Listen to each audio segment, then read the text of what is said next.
ত্রিপুরার মুখ্যমন্ত্রী ডাক্তার মানিক সাহার উপস্থিতিতে ৬৩তম সিভিল ডিফেন্স ও হোমগার্ড দিবস উদযাপন আগরতলায়। শনিবার আগরতলার ড্রপগেট স্থিত মনোরঞ্জন দেববর্মা স্মৃতি ময়দানে ৬৩তম সিভিল ডিফেন্স ও হোমগার্ড দিবস উদযাপন করা হয়। অনুষ্ঠানে প্রধান অতিথি হিসেবে উপস্থিত ছিলেন ত্রিপুরার মুখ্যমন্ত্রী ডাক্তার মানিক সাহা। এছাড়াও উপস্থিত ছিলেন ত্রিপুরা সরকারের মুখ্য সচিব জে.কে. সিনহা, ত্রিপুরা পুলিশের মহানির্দেশক অনুরাগ ধানকর সহ অন্যান্য অতিথিবৃন্দরা। ত্রিপুরার দুর্যোগ ব্যবস্থাপনা, জননিরাপত্তা এবং জরুরি উদ্ধার কাজে সিভিল ডিফেন্স ও হোমগার্ড বাহিনীর অসামান্য অবদানকে শ্রদ্ধা জানাতেই এদিনের এই বর্ণাঢ্য অনুষ্ঠানের আয়োজন করা হয় বলে মুখ্যমন্ত্রী ডাক্তার মানিক সাহা জানিয়েছেন। 31 মার্চের মধ্যে প্রায় 3000 সিভিল ডিফেন্স স্বেচ্ছাসেবক প্রশিক্ষণ দেওয়া হবে।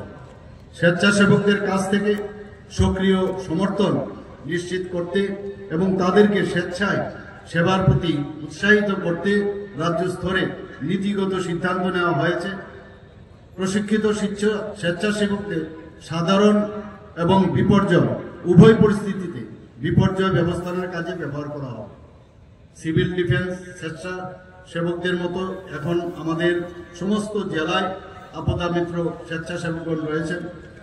আপদা মিত্র স্বেচ্ছাসেবকরাও সিভিল ডিফেন্স স্বেচ্ছাসেবকদের মতো দুর্যোগ ব্যবস্থাপনার জন্য একটি নিবন্ধিত গোষ্ঠীবদ্ধ প্রশিক্ষিত কর্মী বাহিনী। বর্তমানে ভারত সরকারের যুব আপদা মিত্র প্রকল্পে সমস্ত বাস্তবায়িত হচ্ছে, যেখানে এনএসএস, এনসিসি, মাই ভারত এবং ভারত স্কাউটস অ্যান্ড গাইডসের প্রায় 1600 জন স্বেচ্ছাসেবককে 2026 সালের মার্চের মধ্যে প্রশিক্ষণ দেওয়া হবে। রাজ্যে বর্তমানে আমাদের রাজ্যে প্রায় 2500 জন প্রশিক্ষিত আপদা মিত্র স্বেচ্ছাসেবক রয়েছে। রাজ্যের স্বেচ্ছাসেবক, হোমগার্ডস এবং বুদ্ধিধারী কর্মীরাও সারা বছর ধরে বিপর্যয় ব্যবস্থাপনার কাজে সক্রিয়ভাবে জড়িত।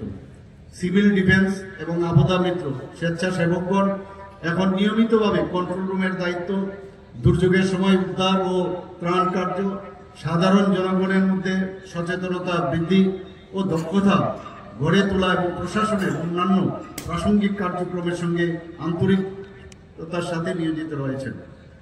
আমরা দেখেছি সিভিল ডিফেন্স এবং আপদা মিত্র উভয় স্বেচ্ছাসেবকরাই স্থানীয় প্রশাসন এবং জনগণের যে কোনো জরুরি পরিস্থিতিতে অত্যন্ত সক্রিয়, আন্তরিক এবং প্রতিশ্রুতিবদ্ধ।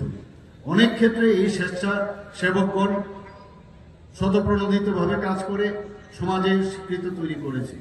গত বছরের আগস্ট মাসে আমরা সবাই জানি যে বন্যা এবং ঘূর্ণিঝড়ের সময় আমরা আমাদের সিভিল ডিফেন্স এবং আপদা মিত্র স্বেচ্ছাসেবকদের নিষ্ঠা আমরা লক্ষ্য করেছি, কিভাবে তারা সতর্কতার সাথে দুর্যোগ মোকাবেলা এবং ত্রাণ পরিষেবা নিজেরা যুক্ত হয়েছিল। আমাদের প্রশিক্ষিত স্বেচ্ছাসেবকগণ মানুষকে উদ্ধার করা, বিভিন্ন জায়গায় ভেঙে পড়া গাছ এবং অবরুদ্ধ রাস্তা থেকে অন্যান্য ধ্বংসাবশেষ সরাতে গুরুত্বপূর্ণ ভূমিকা নিয়েছিল। এই বছর অপারেশন সিন্দুরের সময় আমাদের প্রস্তুতির প্রয়োজন ছিল, সেই জায়গায় আমরা দেখেছি স্বেচ্ছাসেবকগণ যুদ্ধ সদৃশ যে পরিস্থিতি, প্রশাসনকে সাহায্য করতে তাদের সাহায্যের জন্য তৈরি ছিলেন। তারা জীবন ও সম্পত্তি রক্ষার জন্য তাদের প্রশংসনীয় কাজের জন্য জেলা, রাজ্য এবং জাতীয় স্তরে স্বেচ্ছাসেবকদের স্বীকৃতি দেওয়া হচ্ছে। আমি সেই সব স্বেচ্ছাসেবক এবং প্রশিক্ষকদের অভিনন্দন জানাই যারা গত 1 বছরে তাদের অনুকরণীয় কাজের জন্য আজ পুরস্কৃত হয়েছেন। আমরা তাদের জন্য গর্বিত বোধ করি। বর্তমানে আমরা স্বেচ্ছাসেবকদের দক্ষতা বৃদ্ধি এবং প্রস্তুতির জন্য রাজ্য বাজেটে স্বরাষ্ট্র মন্ত্রক থেকে আর্থিক সহায়তা পাচ্ছি।